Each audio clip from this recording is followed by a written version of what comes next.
Hi, everybody. I wanted to take you through this PowerPoint on logical fallacies so that you can make some connections between the terminology and the definitions and examples. What's in this PowerPoint are some fallacies of evasion and fallacies of oversimplification. These are not the only ones available out there. There are a lot of different kinds of logical fallacies. I wanted to choose the one that I see students commit most often, and then also the ones that you do occasionally see out in the real world that professional writers or even professional speakers might actually do. So the first type of fallacy that we'll look at is the fallacy of evasion. So this category is where instead of facing a logical argument squarely and giving your opinions and giving evidence, you may not have enough evidence, and if you know that, you might try to dodge the argument or maybe even distract the reader from the lack of evidence that you have. So it's sort of saying, don't ask me that, look over there at that thing. So the first type in that category is begging the question. Begging the question comes where we're treating an opinion that's open to question as if it were already proved or disproved. Something like, the college's expenses should be reduced by cutting subscriptions to useless databases. And that might sound really good if I said it in a meeting, but if someone was really paying attention, they might say, well, why are those databases useless?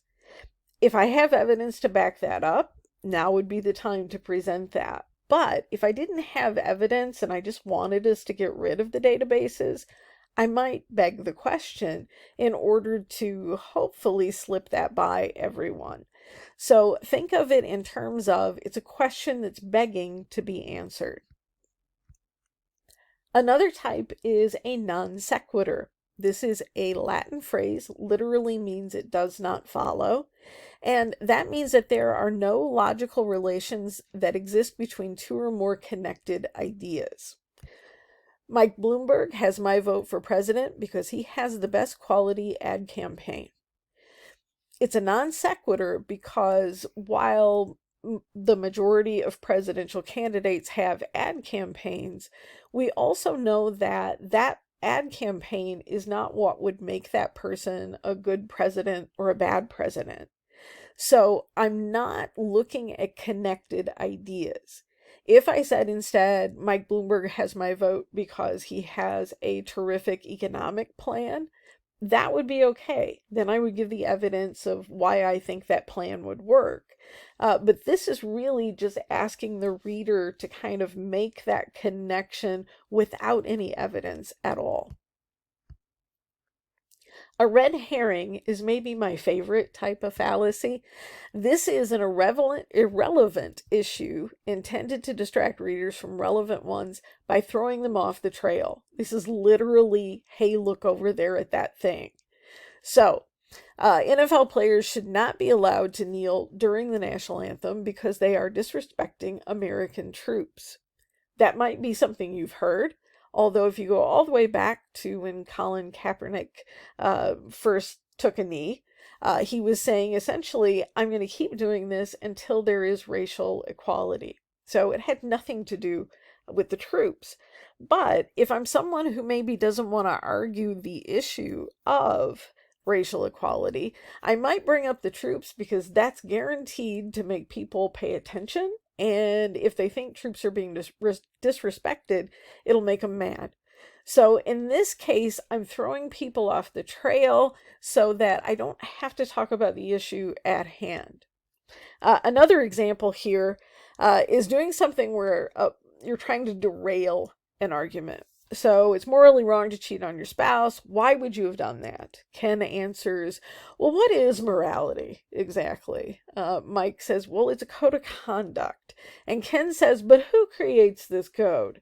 So he's really just wanting me to not pay attention to the fact that he cheated on his spouse because he's trying to, once again, throw me off that trail. The next type, false authority, is one that I see students commit, but also there are plenty of examples out in the real world of this one.